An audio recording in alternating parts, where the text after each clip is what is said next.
special edition on US presidential election race for the White House. I'm Akanksha Swaroop. Now, the world awaits to see who takes charge of the White House after Americans make their choice in next week's presidential election. Will Kamala Harris carry on in Joe Biden's footsteps with her conviction that in these unsettled times, it is clear America cannot retreat? Or will it be Donald Trump with his hope that Americans, not globalism, will lead the way? We live in a world where the value of US global influence is under question and regional powers are going their own way. Autocratic regimes are making their own alliances, and the devastating wars in Gaza, Ukraine and elsewhere are raising uncomfortable questions about the value of Washington's role. But America matters by dint of its economic and military strength and its major role in many alliances. And with that, let's also tell you how the week gone by has panned out in terms of election campaigning for Kamala Harris and Donald Trump as election race enters its last leg. The US presidential candidates Donald Trump and Kamala Harris traded bitter barbs while racing to woo their voters. Both exchanged bitter attacks in key battleground states that could decide the outcome of the razor-tight contest. Trump rejected Democrats' attempt to compare him to Nazis. Meanwhile, Harris's newest line is that anyone who isn't voting for her is a Nazi. Donald Trump has hit back at Kamala Harris, calling her a fascist. The race remains tight, with both Harris and Trump locked in a dead heat for the popular votes in most of the swing states. Now, the final nationwide CNN poll found this week that 47% of likely voters support Kamala Harris, and an unequal 47% would ensure Trump in the elections. And now,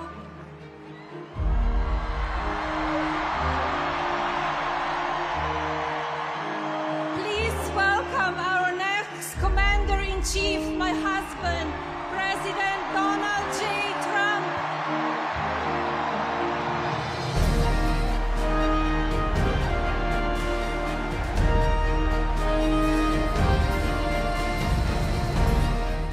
With just a week to go for the elections, Melania Trump made her first appearance on the 2024 campaign trail, joining her husband Donald Trump's mega rally at Madison Square Garden in New York City.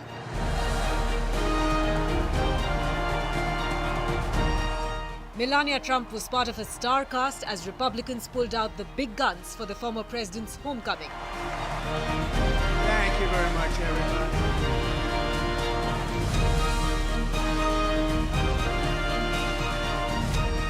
Wrestling legend Hulk Hogan was one of the opening acts, and he wasted no time in taking pot shots at Kamala Harris. You know, when I hear my president and our president, Donald Trump, speak, he sounds for real, brother. He sounds like he has a heart of gold that's all for the USA. But when I hear Kamala speak, it sounds like a script from Hollywood with a really, really bad actress. TV host Tucker Carlson heaped praise on Donald Trump and claimed the vice president has a low IQ.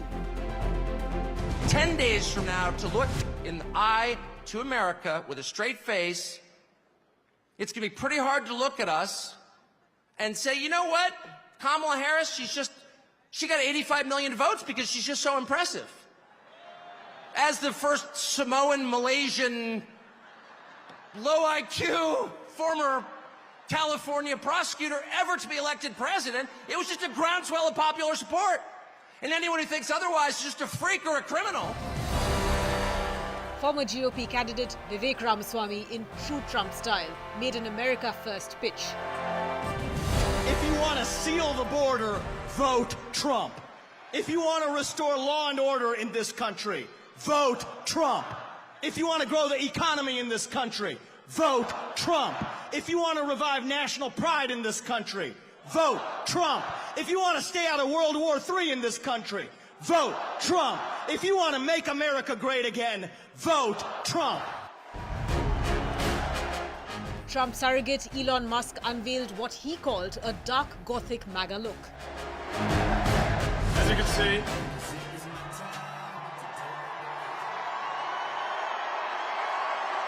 I'm not just MAGA, I'm dark, gothic MAGA.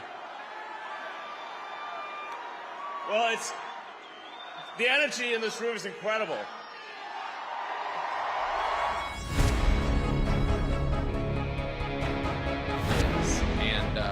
But one of the most controversial speakers of the night was comedian Tony Hinchcliffe. He made a series of jokes that lent on racist stereotypes, like calling Puerto Rico a floating island of garbage.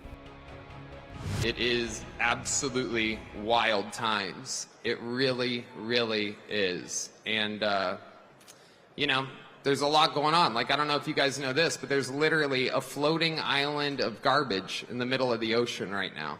Yeah. I think it's called Puerto Rico. Okay, all right. Okay, we're getting there. Again, normally I don't follow the national anthem, everybody. This isn't exactly a perfect comedy setup. There's some people here. All right, very good. Hinchcliffe's comments sparked furious reactions from fellow Republicans as well as Democrats. I need people to understand that when you have some a-hole calling Puerto Rico floating garbage, know that that's what they think about you. That's just what they think about you. It's what they think about anyone who makes less money than them. It's what they think about the people who serve them food in a restaurant. It's what they think about the people who fold their clothes in a store. Like, You're dude, right. are you serious? Are you serious? Yeah, the privilege of being on this campaign is traveling across the entire country. There are hundreds of thousands of Puerto Ricans in battleground states that need to send them a message.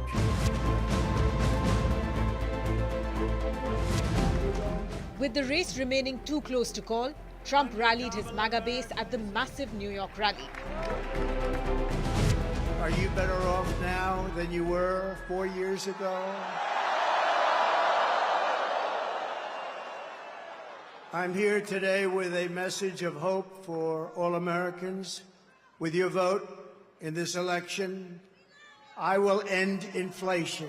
I will stop the invasion of criminals coming into our country, and I will bring back the American dream. We need the American dream to come back home.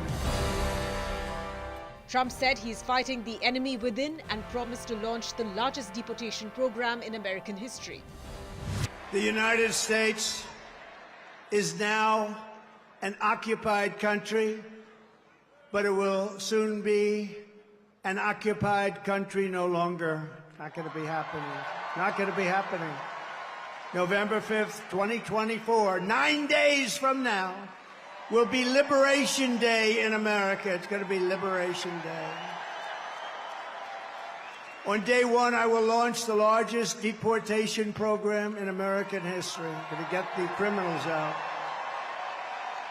I will rescue every city and town that has been invaded and conquered, and we will put these vicious and bloodthirsty criminals in jail. We're going to kick them the hell out of our country as fast as possible. With New York typically leaning heavily towards Democrats, Trump's decision to hold a rally at Madison Square Garden 1 week before elections is being seen as a defiant message to Kamala Harris. It's a city where he has faced multiple legal challenges amidst the campaign. By holding such a huge event on a less favorable turf, Trump is resonating even more with supporters and in the process is closing the gap with Kamala Harris. So needless to say, much hinges on the result of the US election as far as the future of geopolitics is concerned. Also, I turn to US journalist Katherine Tangalakis-Lippert on the White House race to find out what's on the mind of the American voters. Listen in to what insights she has to share.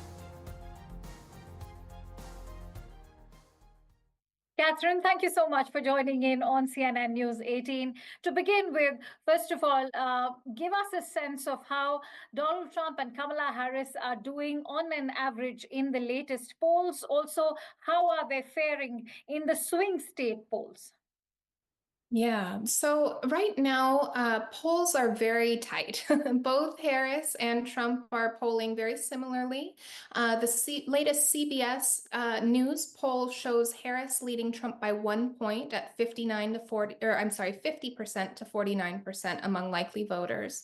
And she has a 2 point edge in a previous ABC poll, while that inched up just a little bit in its latest iteration at 51% to 47%. And in swing states, things are even tighter. There are a couple of states that show Harris ahead, while others show Trump ahead. And it really is going to be coming down to states like Georgia, Michigan, and Pennsylvania, but no clear winner has emerged yet. Catherine, why is Donald Trump's Madison Square rally in NYC being called so historic?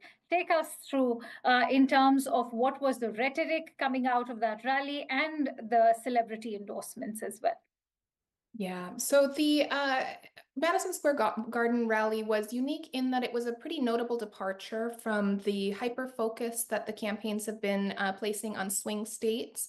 This is a traditionally very blue state, New York, but it's also Trump's hometown.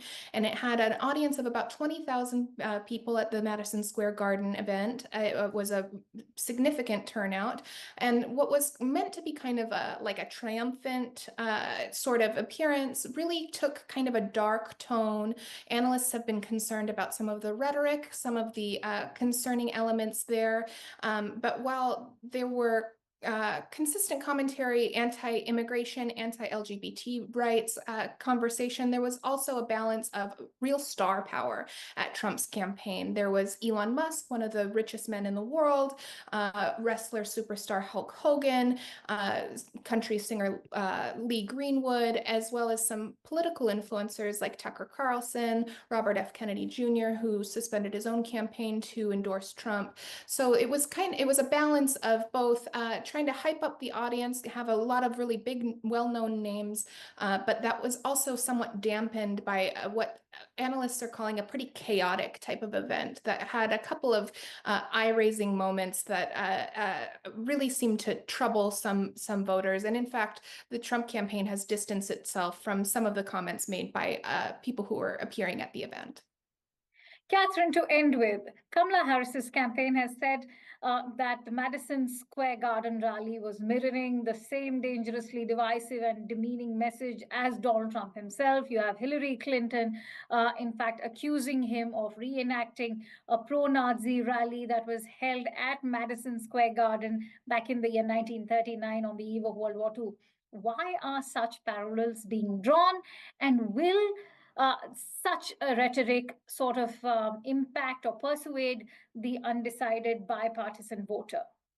Yeah, so the campaign event at Madison Square Garden is drawing a lot of comparisons to that 1939 rally held by Nazis prior to the World War II. I think some of the major through lines there, some of the similarities are these portions of really extreme rhetoric. Trump himself had kind of escalated his anti-immigration stance and suggested that he might use a law best known for its role in Japanese internment during World War II. It's called the Alien Enemies Act of 1798. That is a law that may be invoked in times of declared war or when a foreign government threatens or undertakes an invasion or predatory incursion of U.S. territory. So it's really kind of heightened the idea of the migrant crisis to one of an invasion. So there are some similarities and differences. And I think from my perspective, the kind of Trump is a fascist or similar to the Nazi Party, that rhetoric has not been effective for voters or undecided voters so far. I'm not sure that it's a winning strategy now. That said, it is concerning, and it is something that is increasing as we head into the election with some of Trump's former officials drawing some of those same lines. So it remains unclear whether or not that's going to have an effect on voter turnout. But for me personally, I'm a little skeptical because it's a talking point that's been used before that has not necessarily resonated with voters previously. All right, we leave it at that. Many thanks to you, Catherine, for sharing with us your precious insights. It was a pleasure speaking to you. All right, important to note that the voting system in the United States is what makes its electoral process extremely unique, especially in terms of how the Electoral College decides the fate of the candidates. My colleague Sanjay Suri spoke to Professor Walter K. Olson of the Cato Institute, who decoded the entire process for us. Let's listen in. The presidential election coming up next week now follows a rather curious model that is familiar. The candidate with the most votes does not necessarily for that reason win the election. As it happens, the nation votes, but the states elect. A quick reminder just how that happens and why that can be such a problem. The national vote is counted state by state. On the basis of that state vote, the state itself then becomes the voter for the second stage of the election. And in that second stage, each state is allotted a certain number of electors for the purpose of what is called the Electoral College vote. In all, 538 electors are picked from across the states. The electors themselves are just typically party members. The number of electors from each state is roughly proportionate to its population. So California, for example, as the largest state, gets 54 electors within that electoral college, and little Wyoming state and some other really small ones get just about 3 each. The president is elected on the basis of the majority of this electoral college voting and not on the strength of the majority of national votes that were cast in the first instance, which means that to become a president, of course, a candidate needs at least 270 of those electoral college votes. It's that transition from the first to the second stage that brings a twist, and that's the tricky one. Hillary Clinton won 3 million votes more than Trump in 2016, but Trump won the election. A candidate who gets just one more than 50% of the vote in a state typically gets then 100% of it for purpose of the Electoral College. A candidate who may get 49% then loses 100% of the popular vote that the candidate won. The states award their electoral votes mostly by winner take all. That is, if someone carries the state of California, they get all of the state's electoral votes, not just, let's say, 2/3 based on their winning 2/3 of the vote. And that changes the nature of campaigning a lot. You can say it makes the larger states particularly powerful, but another way you could put it is that it means that states where the outcome is not in doubt, because it's clearly going to support one candidate or the other, people don't bother campaigning in those states. The presidential candidates don't visit those states as much during a campaign, and instead they spend their time in what might be 6 or 8 states where the outcome is in doubt, and those states get enormous amounts of attention. All right, so the US elections intensity is at an exponential rise, with just days to go for the real action. CNN News 18's managing editor Zaka Jacob explains the surveys and the tight race as US is now nearing D-Day.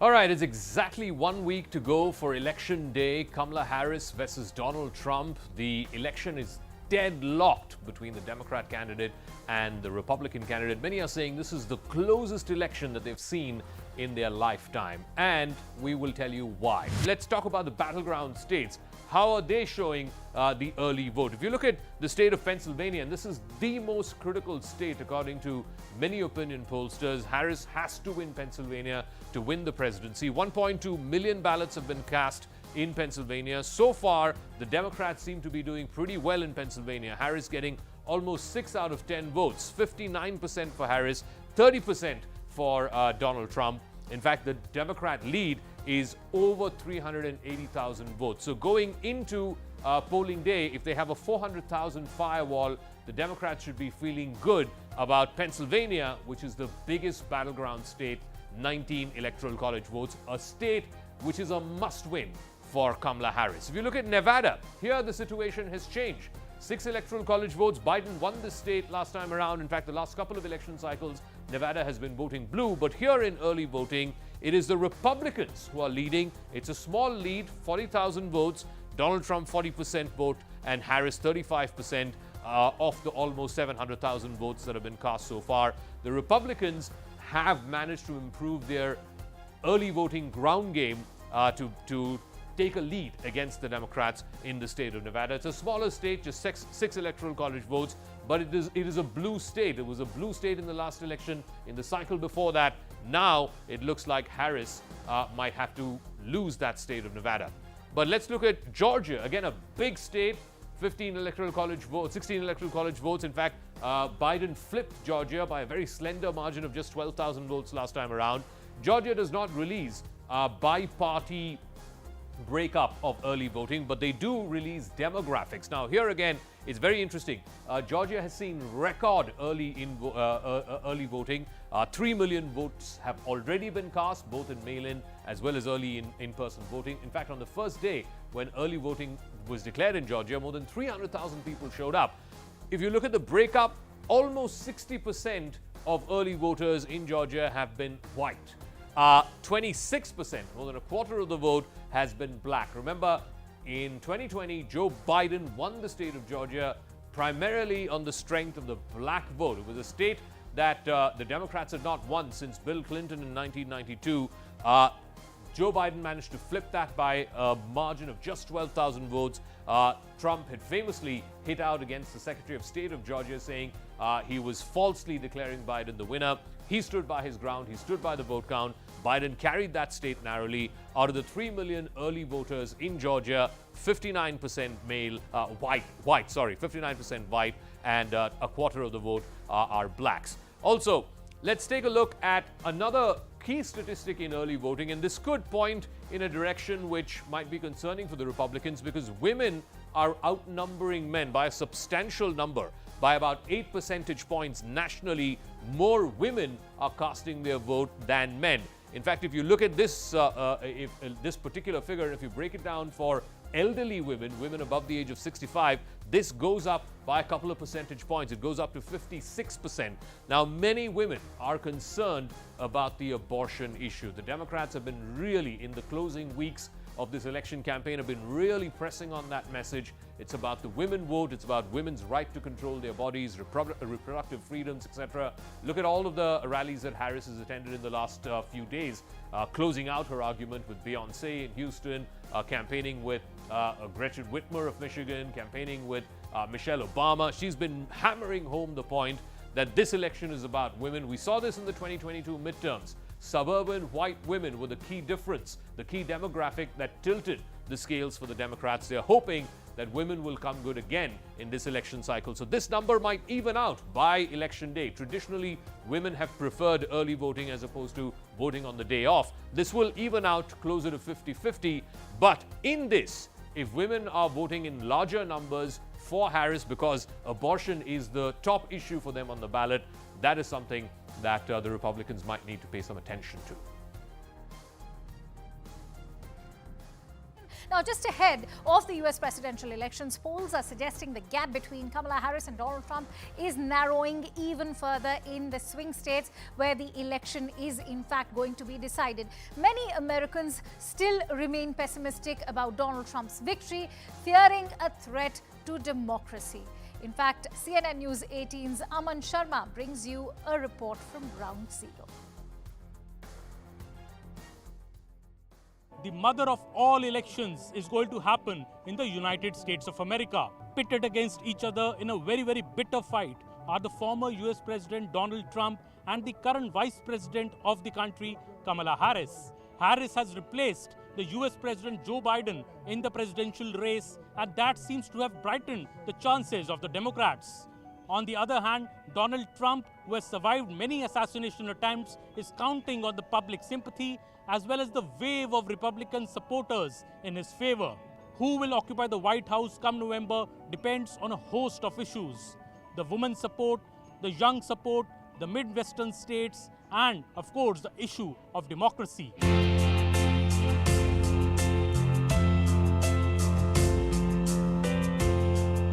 At the Capitol Hill, we are with a group of Americans who are here to see the Capitol. Elections are just about the corner. Next month, you'll be voting for who the next president of the United States should be. What do you think are the big issues in these elections, and who do you think would be a better president? I don't know if I feel comfortable answering that with such a divided nation, but I would say, you know, women's rights are definitely on the table, while that's true. I do feel like it should not be in the hands of the president or the politics, and if we move that to the doctor's space, I think that would be much better. Yeah, very good. And 3 years back, we are at the Capitol, and when Donald Trump lost, we saw supporters going through these lawns, going right up in the Capitol, creating ruckus. Those memories are still fresh in the minds of Americans, aren't they? I would say so. I think it's something that's never really happened before, so it's very easy to point out and say and be surprised by it, really. And I feel like as a president, regardless of who wins or who loses, I think it's really just about having composure, because I think as a president, even if you lose, you still want to take it gracefully. Some people even tell me here, then speaking to Americans, that democracy is very important. The democratic values of this country should be protected. So when you have a Capitol Hill attack, democracy is in peril, great danger. Do you think Kamala Harris, as a woman, is the country ready for a first woman president maybe? Has that time come? I think so. Absolutely. And I feel that enough division. We need to come together as one. It doesn't matter if you're Democrat or Republican. And I hope people will think like that when they go to vote. So you must have seen many elections in the US. What is different about this one, and do you think it's a close race, and what are the big issues in these elections in America? So yeah, I've seen a lot of elections in the United States. This is very different. I've never seen an election that's been this close and this contentious. American elections have generally been competitive, but people on both sides talk to each other. This one, there's real animosity. There's real almost hatred of the other point of view, lack of tolerance, not something that Americans are known for. So yeah, it looks like it's going to be pretty close. I've only seen one forecast, a prediction that has said that it's not going to be close, but that's the exception, not the rule. So yeah, very different and very conservative. What do you think are the biggest issues in this election? Jobs, the new abortion issue, unemployment, all these are issues in these elections? They're all issues, but I think the big issue is democracy. I think people are really concerned about preserving our system. Interestingly, it is the Festival of Lights, Deepavali, which is also marking the US presidential election race. And that's why we leave you with colorful visuals of Diwali wishes from across the globe. US envoy to India, Eric Garcetti's dance will leave you spellbound. Thank you so much for watching Race for the White House.